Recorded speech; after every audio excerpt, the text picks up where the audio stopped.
por evitar cualquier tipo de conflicto, problema, etc. Y bueno, y muchas gracias por vuestra curiosidad acerca de los conciertos de la Orquesta de Extremadura o del contenido de los conciertos de la orquesta. Yo, como ya dije en la otra ocasión, en la primera charla que hicimos, mi intención siempre es transmitirles o transmitiros cuáles son las impresiones propias, personales, sobre las obras que interpretaremos el jueves en el concierto.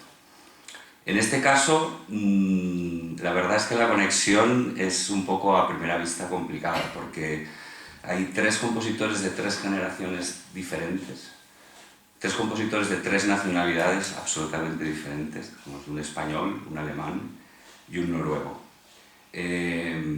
Pero aunque parezca que no, hay una conexión. Es decir, normalmente una de las cosas cuando se programan o se piensa en programas a la hora de programar toda una temporada, siempre se intenta encontrar una conexión entre las distintas obras que lo componen. En este caso, la conexión viene por la música folclórica o la música nacionalista o los atisbos de música nacionalista, un poco conforme se quiera ver. El ejemplo más claro del concierto de mañana es Grieg. Las danzas sinfónicas de Grieg es una obra que el corte, digamos, la concepción de la obra desde el principio es evidentemente una música folclórica. Grieg compone esta obra bastante mayor ya, porque él muere en 1907 y la compone en 1896-97, entre ese periodo, y la compone para el primer festival de música noruega que se realiza en Bergen, que es su ciudad, ¿no? Y lo hace basándose en unas canciones montañesas, de una recopilación de canciones montañesas que había hecho un colaborador suyo, ¿no? Entonces, evidentemente, el tinte de la obra es, como he dicho antes, absolutamente nacionalista, folclórico, que es distinto, ¿no? El nacionalista yo lo entiendo como una música que tiene, o que en la concepción propia de la obra viene, digamos, un sentimiento de una patria, de un folclore, pero puede ser incluso más alejado, ¿no? Pues se puede tratar simplemente de determinados ritmos, de determinadas armonías, de determinado recuerdo de... Y una música folclórica es una música que describe de una manera más explícita el folclore de una región, ¿no? Como es el caso en la obra que nos ocupa, que son las danzas sinfónicas de Grieg. El concepto de música nacionalista, que os he comentado al principio, simplemente cogiendo elementos y plasmándolos en determinado momento, cogiendo determinados procedimientos armónicos, modales, etc., lo encontramos más en la Sinfonía Renana de Schumann. Como en casi todas las sobrenombres de las sinfonías, casi todas tienen una historia un poco compleja, diríamos. En vida de Schumann, la Sinfonía Renana no se llamaba Sinfonía Renana, porque Schumann, cuando la publicó, cuando la estrenó, en ningún momento llamó a esta Sinfonía Renana. Posteriormente, sobre todo a partir de determinadas críticas y comentarios que se hicieron de la sinfonía unos años más tarde, se le empezó a aplicar el epíteto de Sinfonía Renana, ¿no? Pero Schumann sí era consciente de que había querido plasmar determinados elementos del folclore de Renania en la sinfonía. De hecho, palabras textuales porque las he copiado. Dice: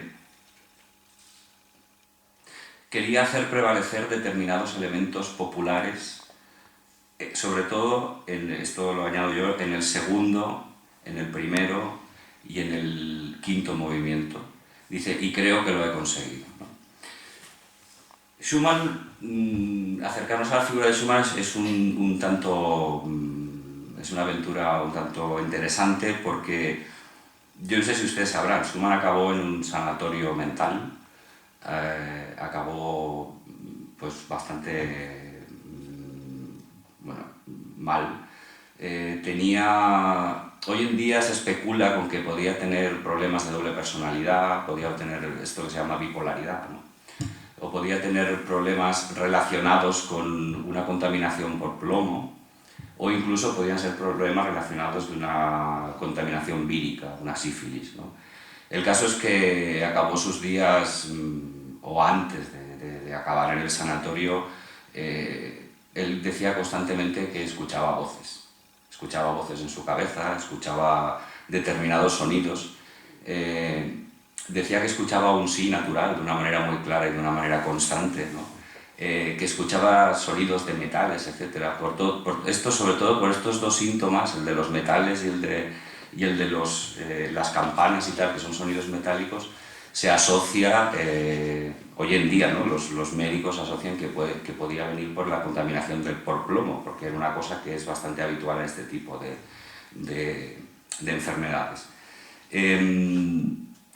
Y bueno, y por todo ello, y porque intentó suicidarse precisamente tirándose al Rin, o sea, se lanzó al río, se lanzó al Rin, que es precisamente el río que le da nombre a la comarca de Renania, que es precisamente la que le da nombre a esta sinfonía renana, decidió y prefirió, es más, le dijo a Clara, a su mujer, que él prefería que lo internaran en un centro para poder evitar toda serie de disgustos, etc.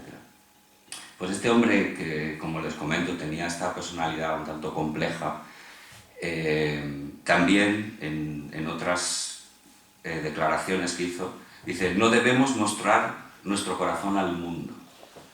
Una impresión general de la obra de arte es mejor. Es decir, igual que era capaz de decir que la impresión general de la obra de arte era mejor, esto lo decía por el 1840 o por ahí. 10 años después compone la Sinfonía Renana y dice que ha intentado plasmar elementos del folclore de Renania y estaba orgulloso de la manera en que le había salido, ¿no?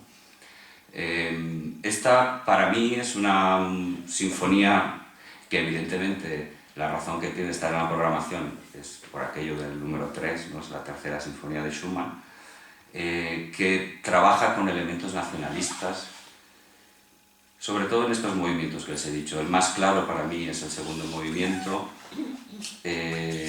un tanto en el primero y un tanto en el quinto. Pero todo esto es bastante dudoso. Después tiene una estructura absolutamente novedosa para la época. Es una sinfonía que trabaja la forma grande, ¿no? La forma es la manera de construir, cómo dividimos, ¿no? La forma sería como si nosotros tenemos un espacio rectangular para hacer un piso, por ejemplo, pues ¿dónde ponemos el salón? ¿Dónde ponemos la cocina? ¿Dónde ponemos las habitaciones? Esto en música es la forma, o sea, esta sinfonía dura 32 minutos y la forma es cómo distribuye el compositor esos 32 minutos, ¿no? Qué porciones hace y cómo las hace, etc. La forma es absolutamente novedosa, ¿no? Porque la distribución, para empezar, es en 5 movimientos, cuando normalmente las sinfonías hasta ese momento tenían 4, y después introduce tanto la duración de los movimientos como el carácter de los movimientos, digamos que tiene elementos que son llamativos. Pero bueno, después hablaremos más en detalle de Schumann. Y por último tenemos a Xavier Montsalvatge. La inclusión de Xavier Montsalvatge en el programa es clara con motivo... Yo no quería que pasara el 2012 sin que... si yo tenía la oportunidad de hacerlo, rendir un homenaje a Xavier Montsalvatge. Xavier Montsalvatge ha sido una personalidad realmente única y singular dentro del panorama musical español. Y para mí ha sido un compositor que además, digamos que en mi historia personal, en mi recorrido personal de la vida, he tenido la oportunidad o la suerte de conocer, y por medio de una obra de él, yo comencé, por ejemplo, mi primera colaboración con el Teatro Real fue asistiendo al maestro Ros Marvà en el montaje de una ópera de Xavier Monsalvatge. Y para mí la verdad es que fue un momento, bueno, bastante importante en mi vida, porque me abrió todo mi panorama musical a la ópera, a la lírica, panorama que aún conservo con enorme entusiasmo, y espero que algún día ustedes también puedan compartir con la orquesta algo de lírica. Yo tuve la suerte de conocer a Xavier Monsalvatge, al maestro, en el 2002. Como saben, falleció en el 2002, unos meses antes de que falleciera, y la verdad es que ya estaba muy mayor, ¿no? Era una persona muy mayor con la que apenas crucé, primero por mi timidez, ¿no? ante estar delante de él y tal, pocas palabras, pero tuve la suerte, y la he tenido después, de trabajar muchas veces con el maestro Ros Marvà. El maestro Ros Marvà es una persona que conoció y trató y estuvo mucho tiempo con el maestro Monsalvatge, y por el maestro Ros Marvà pues tuve la suerte de conocer muchísimo más de cerca la personalidad de Monsalvatge. Monsalvatge se puede calificar como una personalidad radicalmente peculiar. Este sería un poco la calificación que yo le daría. ¿Por qué entronca dentro del nacionalismo? O entronca dentro de este programa. Monsalvatge tiene una parte de su producción dedicada a la música antillana. Cuando hablamos de la música antillana, hablamos de la música de las Antillas, etc. Posiblemente una de las obras que más se interpretan de Monsalvatge son sus 5 canciones negras, que bueno, ha cantado desde Montserrat Caballé hasta prácticamente todas las sopranos españolas en conciertos, a piano, en orquesta, etc.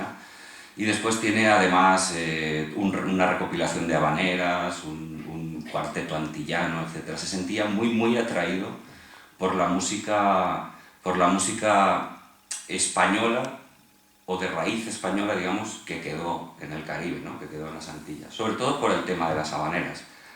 Hay una anécdota, yo no soy muy bueno contando anécdotas, pero bueno, me tendrán que perdonar. Hay una anécdota a mí me resulta bastante graciosa, porque Monsalvatge en un momento de su vida, ya por los años 45, 48 creo que fue, se dedicó a recoger habaneras de los pescadores de Girón, que es de donde Monsalvatge es, ¿no?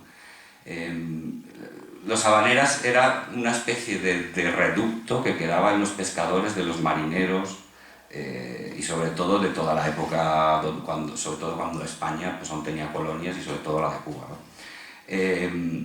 Y en este intento de recoger las habaneras, claro, tenía que conseguir que los marineros en cuestión le cantaran las habaneras, y él estaba con el papel de música y el lápiz pues a la espera de que las cantaran para recogerlas, ¿no?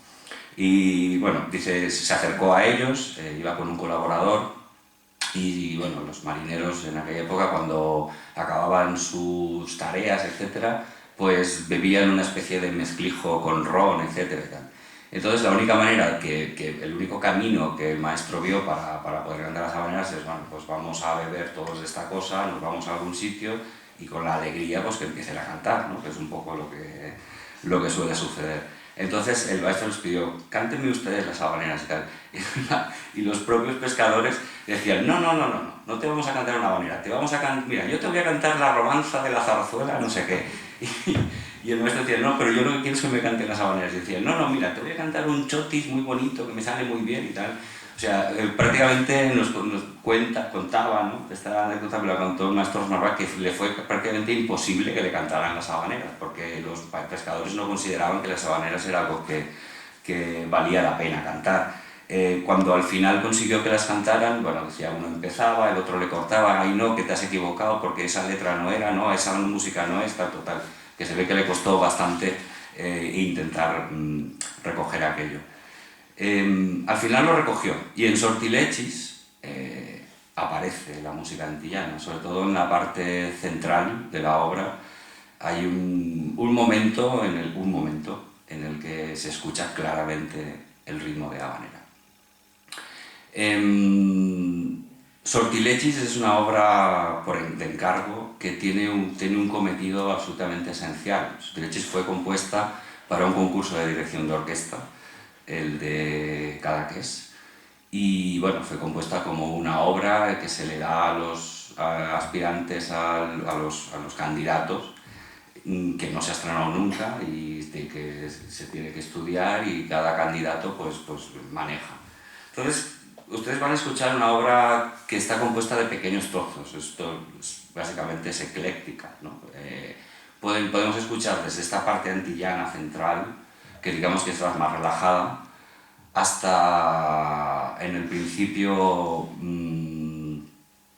elementos neoclásicos, por llamarlo de alguna manera, ritmos o barrocos o clásicos tratados con otro tipo de escala, con otro tipo de modalidad, ¿no? Con otro tipo de notas, de la que evidentemente suenan no a tonalidad. Esto es evidente. También encontramos pasajes de fuerza, básicamente. La obra acaba de una manera muy brillante, con una repetición constante sobre la nota sol, en un ritmo cada vez más junto, toda la orquesta tocando a la vez. La obra representa un poco la personalidad de Xavier Montsalvatges, porque es un hombre ecléctico, es un hombre que igual componía una canción sobre un tema popular, que componía un requiem, que componía la desintegración morfológica de la Chacona de Bach, en un estilo absolutamente personal y sobre todo en un estilo que huía totalmente de la música germánica. Montsalvatges siempre se vanaglorió, no, él se autodefinió muchas veces como un músico, decía, yo siempre he sido y sigo siendo un afrancesado. Estaba muchísimo más cerca de la estética de la música francesa que no de la estética heredada de la música alemana, porque no nos olvidemos que esto ha sido una dualidad que se ha llevado durante muchísimo tiempo. De hecho, nosotros rendimos un pequeño homenaje a esa dualidad en el último concierto, ¿no? Donde en la primera parte tenemos una obra de Richard Wagner, en el 13 es el bicentenario del nacimiento de Richard Wagner, y también una obra de Verdi, que también es el bicentenario del nacimiento de Verdi, ¿no? Que son las dos estéticas predominantes que de alguna manera dirigieron el discurso del final del 19 y del principio del 20. Bueno, pues hubo una reacción evidentemente a ese discurso, sobre todo desde Francia. Francia además, digamos que siempre ha tenido una relación política complicada con Alemania. Ha sido invadida varias veces por los alemanes, la última en la Segunda Guerra Mundial, pero antes de la Segunda Guerra Mundial ya había tenido algunos escarceos, ¿no?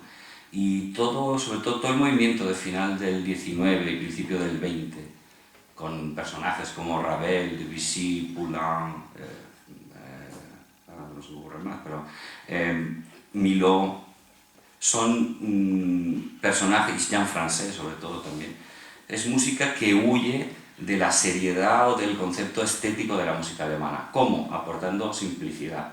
¿Simplicidad qué es? Tac, tac, tac, ritmo, notas y ritmo absolutamente perceptible y con construcción vertical, ¿no?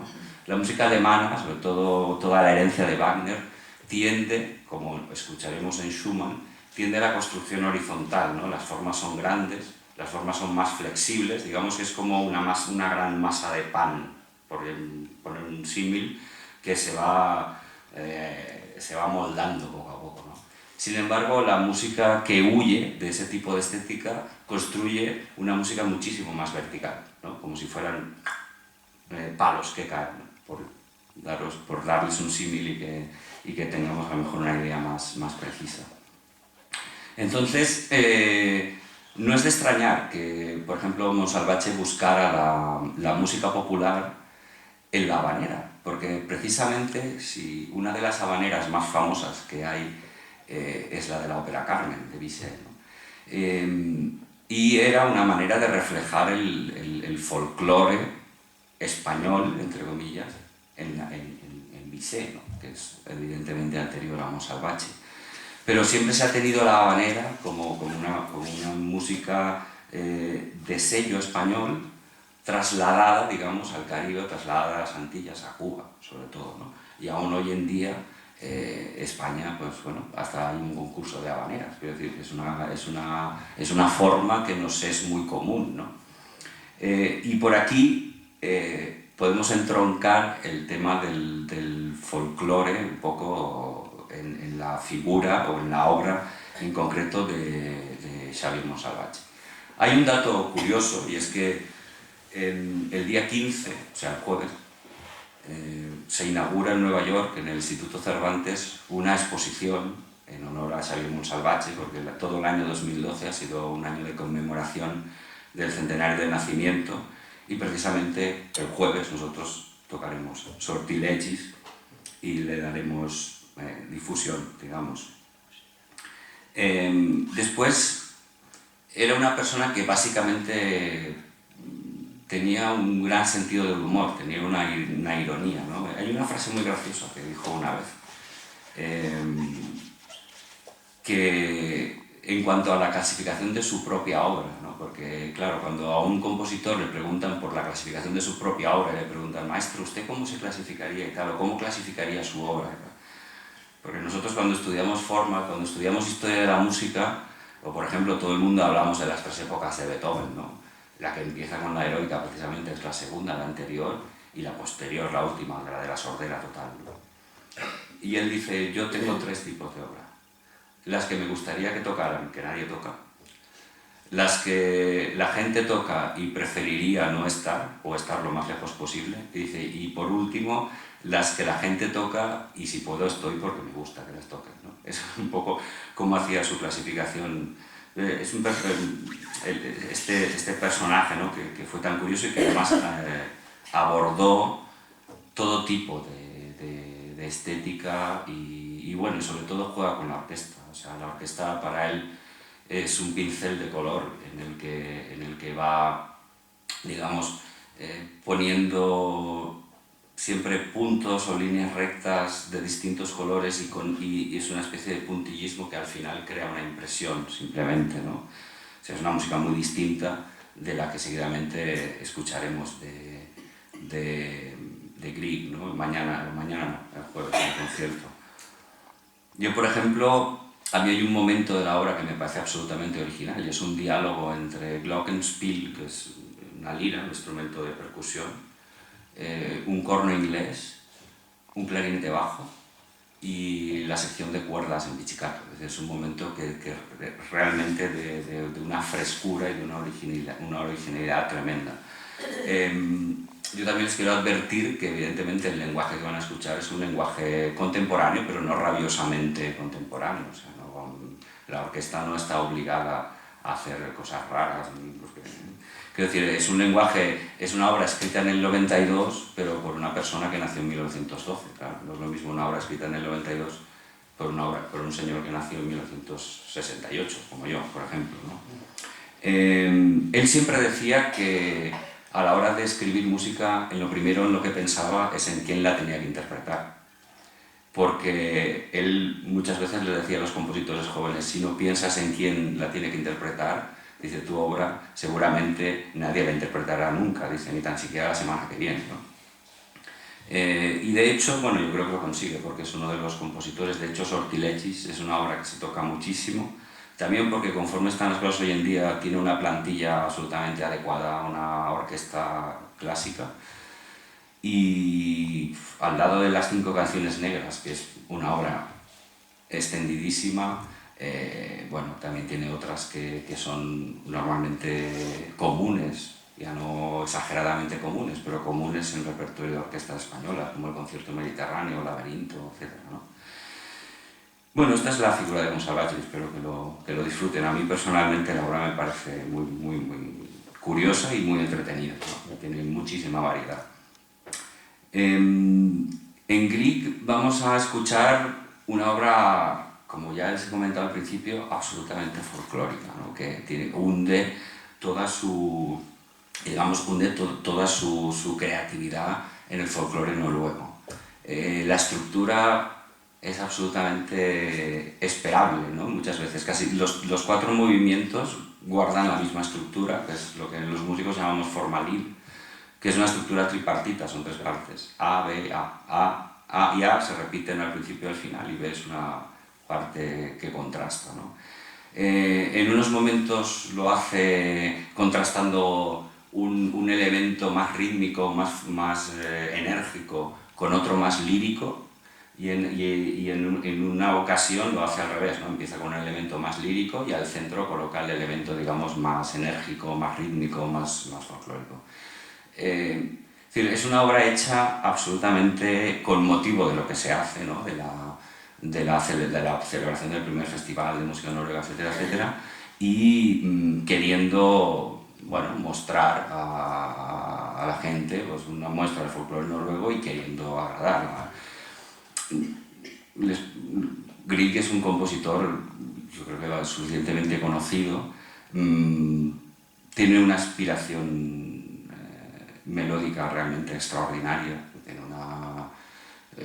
entre sus obras más conocidas, ¿no? que son las que normalmente más se interpretan, pues está Peer Gynt, es la obra de orquesta que más se interpreta, que es una especie de música incidental sobre una fábula noruega, que también la podíamos haber, pero yo preferí el tema de las danzas porque es una obra más inusual en las salas de concierto, y creo que es una obra que merece la pena porque es una obra que realmente es muy interesante. Y bueno, tiene el concierto de piano. No es un hombre que compuso excesivamente, no tiene una producción, sobre todo orquestal, ¿no? Muy extensa.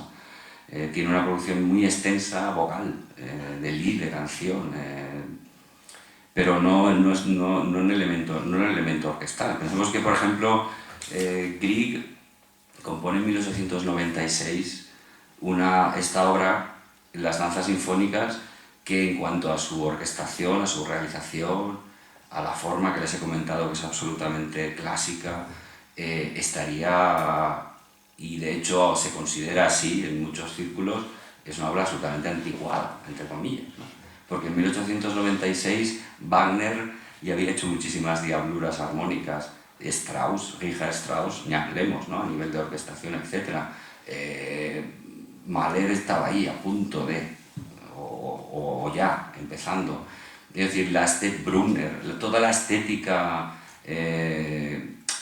desde el momento actual, digamos, era lejana a este tipo de música con un sabor tan absolutamente tradicional, ¿no? Pues un poco quedó ahí. Se nota también que es la obra de un señor ya que tiene todo un recorrido y que poco le importaba estar a la última, él seguía fiel a su estilo, al que siempre había sido, y ya está. Entroncando un poco con lo que les contaba antes de la reacción a la música alemana, voy a hacer una breve reseña, ¿no? Hablar del nacionalismo, porque yo creo que es interesante en este punto. Esta música que es absolutamente nacionalista, en este caso noruega, también nace como una reacción a la enorme influencia que había tenido la música germana y en el siglo XIX también la música de la ópera italiana, ¿no? Es decir, casi todos los países, hablamos de principio del XIX, cuando sus compositores locales componen al estilo de, ¿no? Por ejemplo, nosotros haremos un concierto para el Bicentenario de la Constitución el mes que viene, en diciembre, en el que yo he programado 2 obras de compositores españoles que vivieron y que compusieron en 1812, que son Ramón Carnicer y Ferran Sor. También tocamos una obra de Beethoven, la séptima de Beethoven, que escribió precisamente en 1812. Bien, evidentemente las diferencias son grandes, ¿no? Entre Beethoven, Ramón Carnicer y Fernando Sor, de hecho, es evidente. Pero el tipo de lenguaje es similar, la realización ya entra dentro de la maestría, ¿no? de cada compositor, pero el tipo de lenguaje sobre el que están creadas estas obras es similar. Claro, la gente, digamos, sobre todo los compositores, acabaron un poco hartos, entre comillas, de que toda la creación acabara sonando un poco a lo mismo. Y entonces el nacionalismo fue un poco una reacción a todo aquello, ¿no? Y la manera de digamos, dar un mensaje más individual o más particular de determinado grupo fue entroncar la música con la música popular de cada una de las regiones donde el compositor era, ¿no? Esto también vino provocado por determinados elementos históricos, evidentemente, ¿no? Pasó Napoleón por el principio del XIX, invadió media Europa, la gente acabó teniendo un sentimiento más nacionalista, precisamente en España, ¿no?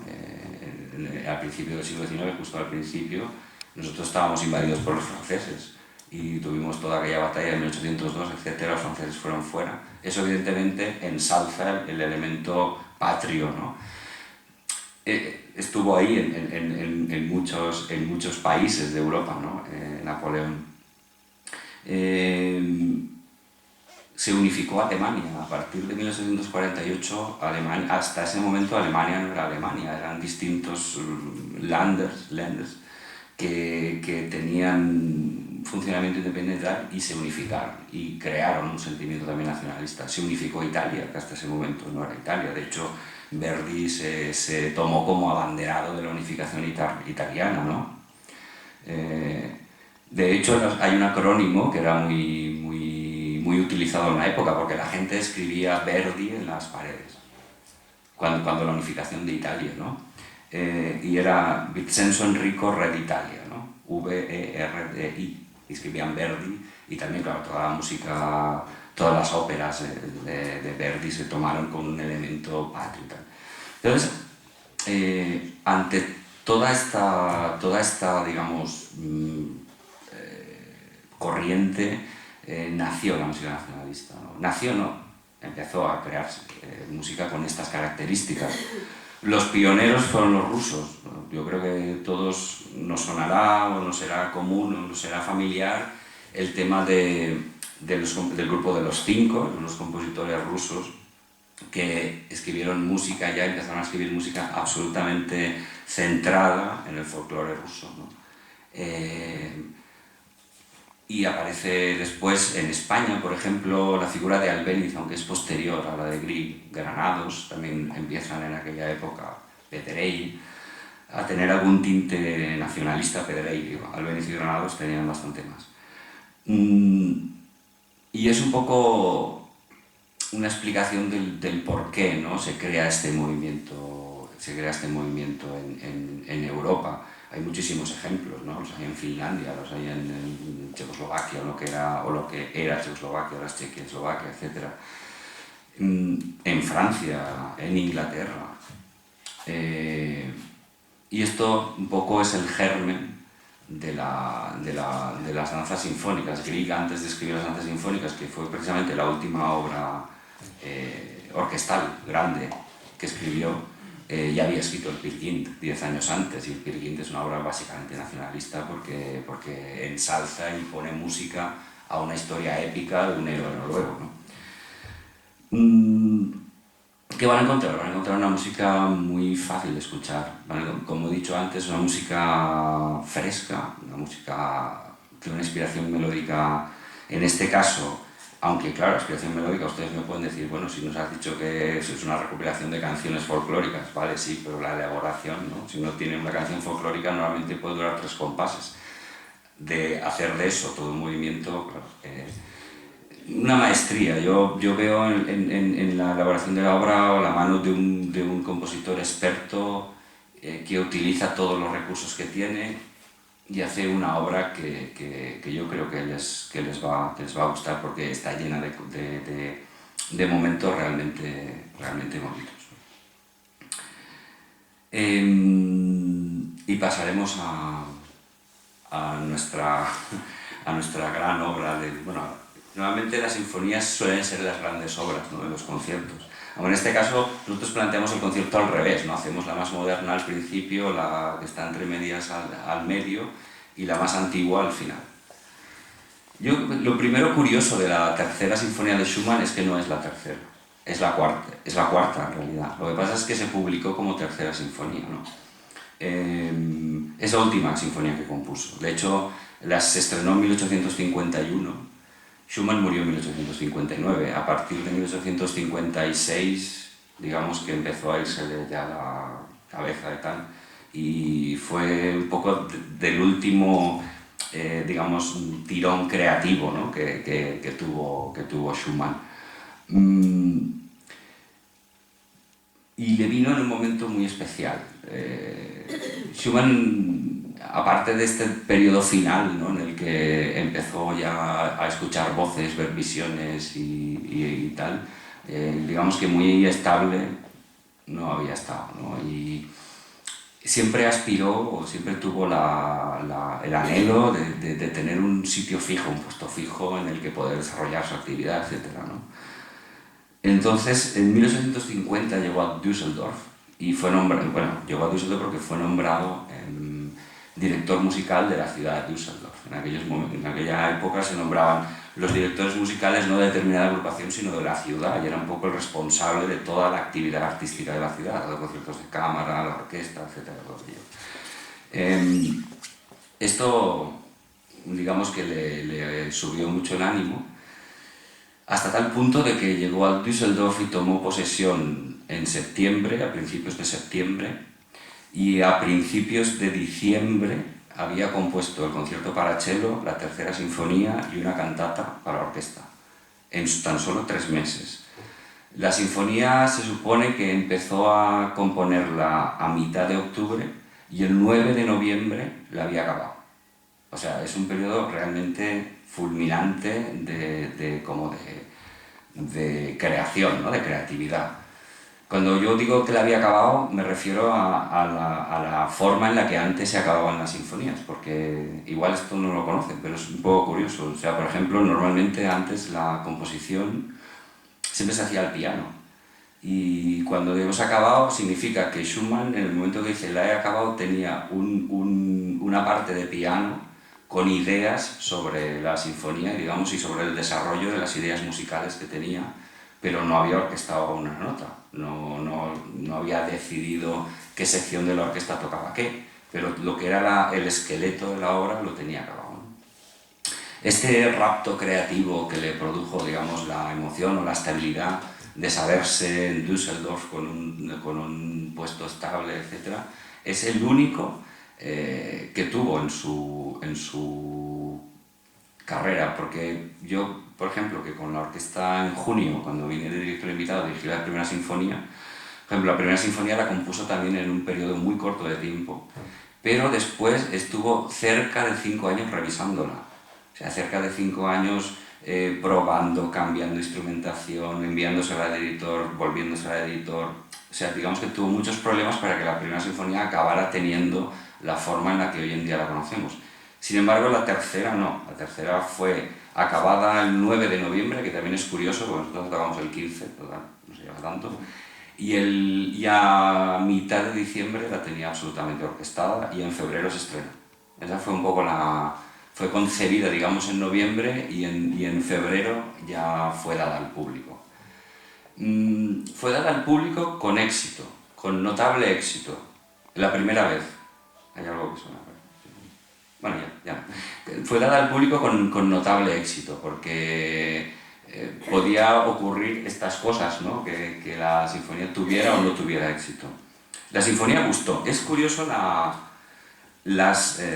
en una carta de Clara Schumann era su mujer,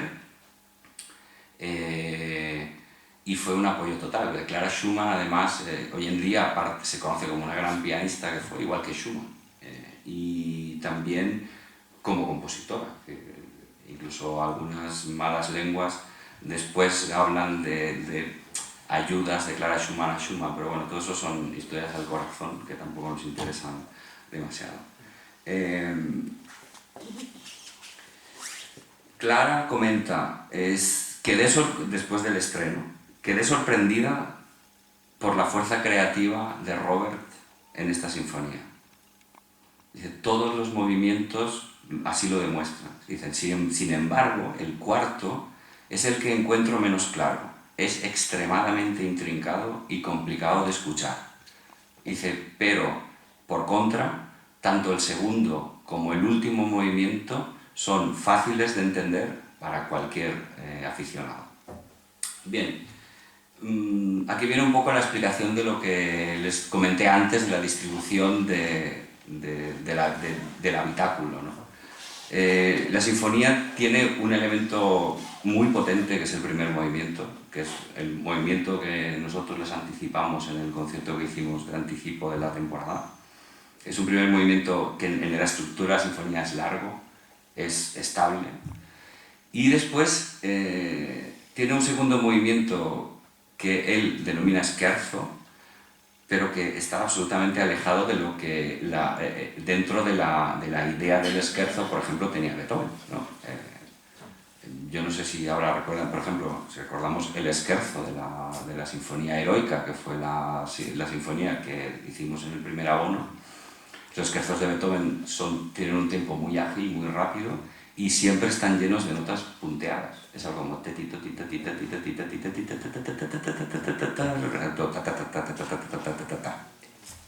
este de Schumann, primero, sería absolutamente inconcebible aplicar la misma velocidad que se aplicara a un scherzo de Beethoven, porque, vamos, no habría quien lo tocara, ¿no?, a esa velocidad.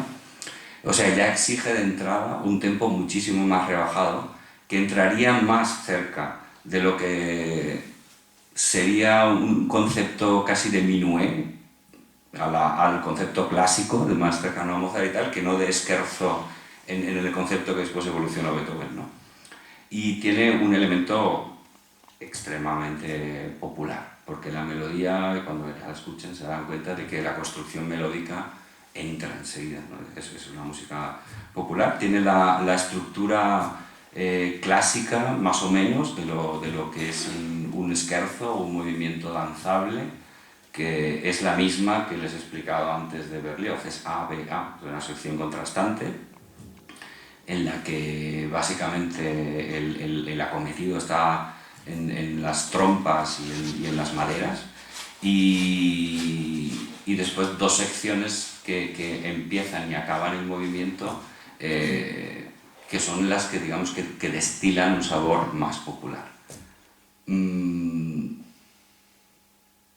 Y sin embargo, también es curioso que normalmente en los scherzos o en los movimientos, digamos, danzables, el final suele ser siempre un final contundente, ¿no? Un final que anima, que cierra de una manera clara, y en este caso el final es en piano y prácticamente deja en suspenso lo que va a pasar. Pero lo que va a pasar es el movimiento central, que simplemente escribe nicht schnell, que es algo así como no es rápido, no rápido, que según mi manera de entenderlo, es un movimiento que de alguna manera para mí casa con el movimiento anterior. O sea, yo creo que la sinfonía en realidad está dividida en tres partes. El primer movimiento, el segundo con el tercero, que crean una unidad, y después el cuarto con el quinto, que crean una unidad, pues sin ningún tipo de duda. Tal vez el segundo con el tercero pueda ser más discutible, ¿no? Este es un movimiento más breve, es el más breve de toda la sinfonía, y para mí es como si hubiera cogido el papel del piano y directamente lo hubiera trasladado a la orquesta. O sea, la orquesta suena como un piano, o él hace sonar a la orquesta como un piano. La concepción con la que escribe este movimiento es absolutamente pianístico. Desde la estructura en cuanto a la figuración y rítmica que escoge, en cuanto a la resolución, sobre todo, y a la construcción de todos los pequeños, digamos, microestructuras que hay dentro del movimiento. Es un movimiento breve, escrito en una tonalidad no alejada, pero una tonalidad, digamos, ya más blanda, es la bemol mayor, y bueno, y hace sus excursiones tonales, pero es decir, es un movimiento que si lo pasara a piano y estuviera, por ejemplo, dentro del carnaval, o del libro para piano que tiene el carnaval, etc., o de cualquier libro para piano que tiene Schumann, sería perfectamente entendible como piano o como orquesta, ¿no? Y después llega un poco el gran misterio de la sinfonía para mí, que es para mí, ¿no? Y para mucha gente, no solo para mí, que es el Feierlich, que es algo así como libremente. En la primera edición, no en la primera edición, sino en la primera copia de los papeles de la sinfonía, este movimiento venía antecedido no del Feierlich, sino de tóquese solemnemente. Bien, es un movimiento que está absolutamente fuera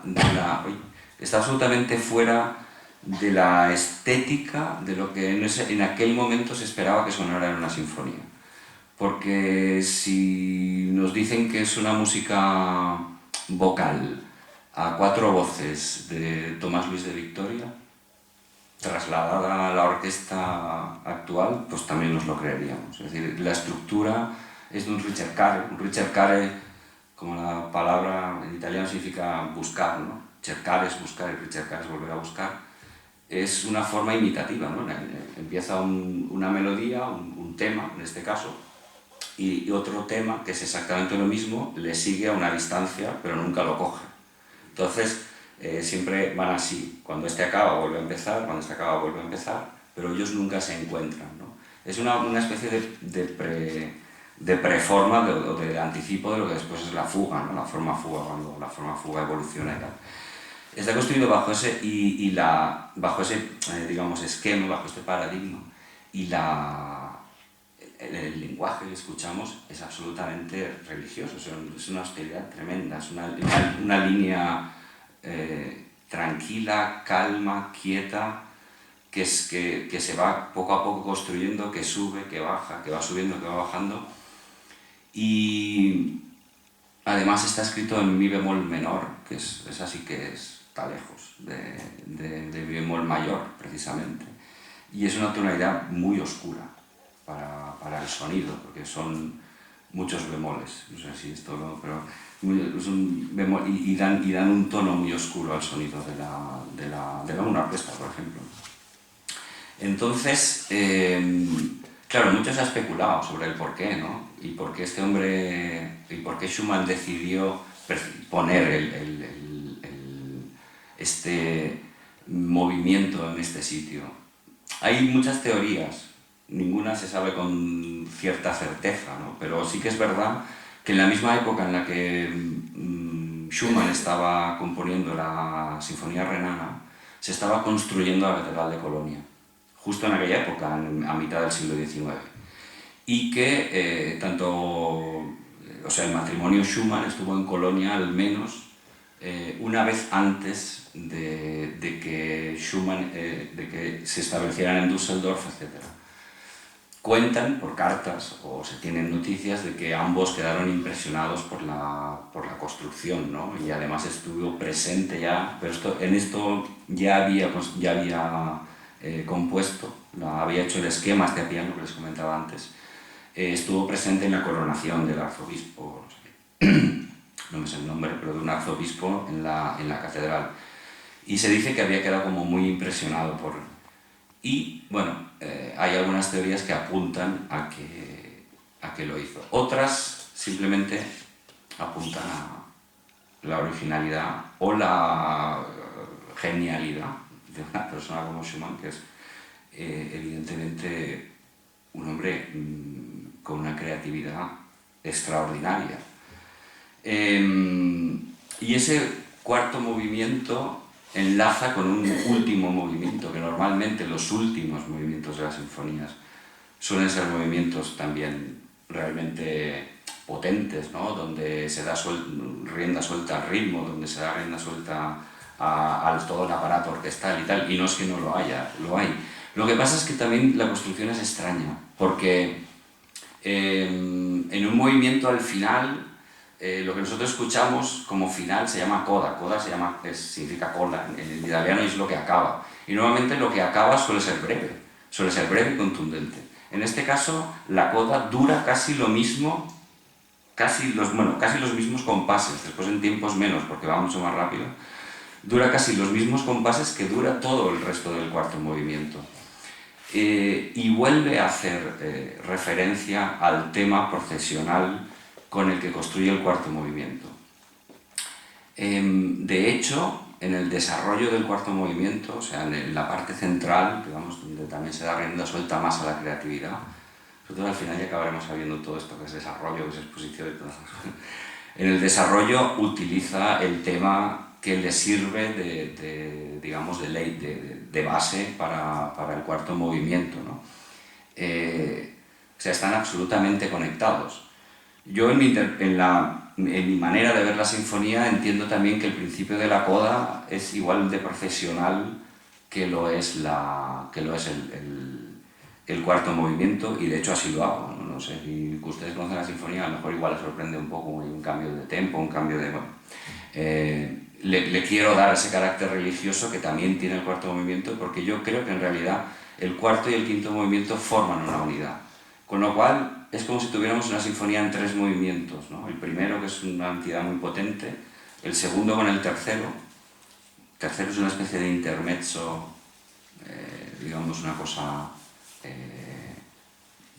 una especie de bombón musical, y después el cuarto movimiento junto con el quinto, que forman la tercera pata o la tercera unidad de la sinfonía. Con lo cual también estamos hablando de una unidad tripartita, y estamos hablando del 3 como... Yo cuando presenté la temporada, en una de las muchas veces que hablé, dije que para que un taburete se sostenga necesita 3 patas. Un taburete de 2 patas no se puede sostener, con 3 patas todo se sostiene ya. Y con 4 también, pero bueno, hacen falta 3 mínimo. Y el 3, dentro de la estructura musical, ya no simplemente como terceras sinfonías o tercero lo que sea, dentro de la concepción de estructura, el 3 o digamos la forma geométrica que evoluciona del 3, que para todos es el triángulo, y como símbolo la pirámide, está en la construcción, en la base un poco de toda nuestra estabilidad.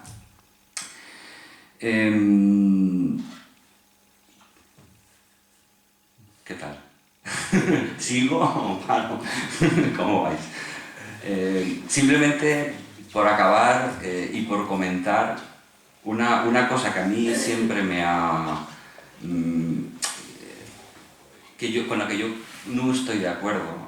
Yo no sé si ustedes son muy o poco relativamente aficionados a leer sobre música. A Schumann se le critica sus problemas a la hora de orquestar. ¿Esto qué significa? Significa que de aquel borrador que hizo a piano, que después cuando lo pasa a los instrumentos de la orquesta, hay gente que digamos que lo pasa con más gracia que otra, y hay gente a la que la orquesta le suena de una manera o de otra dependiendo de qué instrumento se elija y cómo lo elija. Schumann es un compositor denso. En esto yo creo que todos estamos de acuerdo, porque es denso en cuanto a su propia concepción musical. Pero hay una anécdota curiosa, porque esta sinfonía, los vientos, madera sobre todo, la mayor parte de la sinfonía están doblando a las cuerdas. Doblando significa que están tocando lo mismo y como todos a la limón. Esto es un defecto que muchas veces se le ha hecho a Schumann, ¿no? Ya, esto Beethoven casi que no lo hacía ya, ¿no? Le daba más independencia a las voces y tal.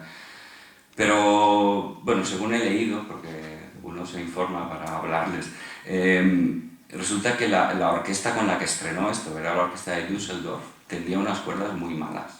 Tenía unas cuerdas muy flojas, que sonaban mal, que no tenían calidad suficiente. Entonces él se curó en salud, y lo que hacía era doblar la misma melodía en las maderas para que aquello tuviera un poco más de enjundia, un poco más de presencia, y digamos que curarse en salud. Así que muchas veces cuando nos hablan de defectos, ¿no?, en orquestaciones, pues eso lo hacemos mucho los directores, es un mal defecto que tenemos, ¿no? Porque cuando las cosas no nos suenan como nos gusta, claro, está mal orquestado, porque aquí esto no suena, porque tal. Y yo creo que hay un poco que pensar que ni Schumann estaba tonto, y menos. Es decir, es una cosa que cada vez tengo más clara. Ni Händel estaba tonto tampoco. Es decir, ellos orquestaban para lo que tenían, el material humano o el material técnico que tenían. Y nuestro problema a lo mejor es entenderlo desde nuestra óptica, con nuestros instrumentos, con el sonido que hoy en día somos capaces de producir, qué es lo que estéticamente ellos querían transmitir con aquellos instrumentos, porque vete tú a saber cómo sonaría la Renana en 1851, estamos en el 2012. Así que, bueno, esto es un poco mi manera de ver las historias que les puedo contar de esta sinfonía, que el elemento nacionalista o la conexión un poco con el folclore alemán está para mí, y con esto ya acabo, está para mí sobre todo en el primer movimiento, aparte del segundo que ya les he comentado, en el primer movimiento, en el empleo, en la elección del ritmo del primer movimiento, que es exactamente el mismo ritmo que les comenté en la otra charla que escoge Beethoven para el inicio de la heroica. Es un ritmo de 3/4/1, y ya como les comenté aquella vez, esto es el ritmo de la jota. Es decir, es el ritmo del vals, es un ritmo de una absoluta raíz popular, ¿no? Y después, dentro del folclore de Renania, el empleo de las trompas como instrumento un poco fetiche del sonido de la música folclórica, porque no nos olvidemos que Renania está bastante cerca de Suiza, toda la parte baja de los Alpes, y allí el instrumento realmente folclórico, bueno, todos habremos escuchado hablar de las trompas suizas, aquellas largas que tocan y tal, que tocan en las montañas para que todo el mundo los oiga y tal. La trompa de caza, ¿no? La trompa, el instrumento se utiliza cuando las cacerías, es un instrumento heráldico, es un instrumento noble. No lo digo porque esté el trompista de la orquesta aquí, ¿no? Pero que decir, tenía ese punto, ¿no? Y yo creo que también una muestra del intento de acercar la música al folclore también es esto, tal cual hace Beethoven en la heroica, porque el trío del scherzo de la heroica también está dedicado a las trompas, con el mismo objetivo, ¿no? Según mi manera de verlo. Y bueno, si tienen alguna curiosidad o alguna pregunta. ¿No? Yo solo quería comentar en eso de las trombas, porque cuando se habla de lo que está eso, sirve como anécdota también, es que es un momento muy difícil para los instrumentos metales, porque se pasa de todos los instrumentos antiguos de mano naturales a la evolución del cilindro. En esa época se está luchando por la patente de quién inventa el cilindro, y en la orquesta de Schumann, incluso en las primeras orquestas, los trompas solían estar peleados porque había dos que tocaban con trompa antigua, dos que ya tenían trompa moderna, y entonces había partes que Schumann componía para trompa moderna que no se podían tocar con la antigua, y había mucha discusión. Entonces, por eso que hay cosas que ahora se ven y en su época no podrían, había parte de la sección que no podía tocar. Pero había una pelea brutal por la parte de adjudicarse el invento del cilindro y entonces ahí sí que hubo mucho, era la época del cambio de los metales. Sí, no, es muy curioso, ¿no? Toda aquella época, incluso en el tema de la evolución de los instrumentos. Era muy difícil saber. Exacto, porque el cilindro, bueno, tú lo puedes explicar mucho mejor que yo, porque es toda una revolución dentro del concepto, ¿no? No se podía hacer cromatismos. Claro. Eso no se podía hacer. Claro. Beethoven tenía que utilizar 3 trompas en el ritmo. Sí. Modular. Claro, trompas de distinto tamaño, o incluso cambiar los cilindros de una a otra, o sea, distintos cilindros, simplemente para hacer el tubo más largo o más corto, ¿no? Cuanto más largo es el tubo, el sonido es más grave, cuanto más corto es el tubo. Instrumentos que suenan muy agudos normalmente son muy pequeñitos, ¿no? Un flautín es muy pequeñito, y cuanto más grande es el instrumento, más grave suena, ¿no? Entonces, trompa es un instrumento que tiene el tubo en esta forma, ¿no? O sea, digamos, sobre sí mismo, porque si no sería un instrumento, ¿cuánto puede llegar a medir? No sé tú, pero... 5 metros, 6 metros. Claro, imagínense, ¿no?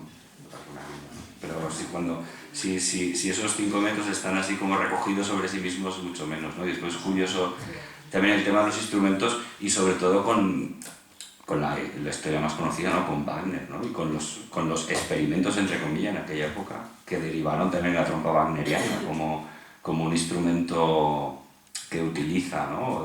Después ya Bruckner y tal, o sea que, bueno, ahí podríamos hablar tiempo. Yo simplemente lo que espero es que ustedes lo aprovechen, quiero decir que por lo menos cuando el jueves estén en el concierto tengan más datos sobre lo que van a escuchar y bueno, que las charlas pues les resulten interesantes, ¿no? Ya les anuncio que la próxima no la daré yo, porque no dirijo yo el concierto, pero la dará el director que dirige el concierto, que es un italiano, Matteo Pagliari, que habla español, más o menos. Entonces, yo ya me he puesto en contacto con él y será el que da la charla, y en ese caso, si no creo que haya una huelga el mes que viene, será el miércoles antes del concierto. Y nada, muchas gracias por venir y espero que disfruten del concierto y de la orquesta. Gracias.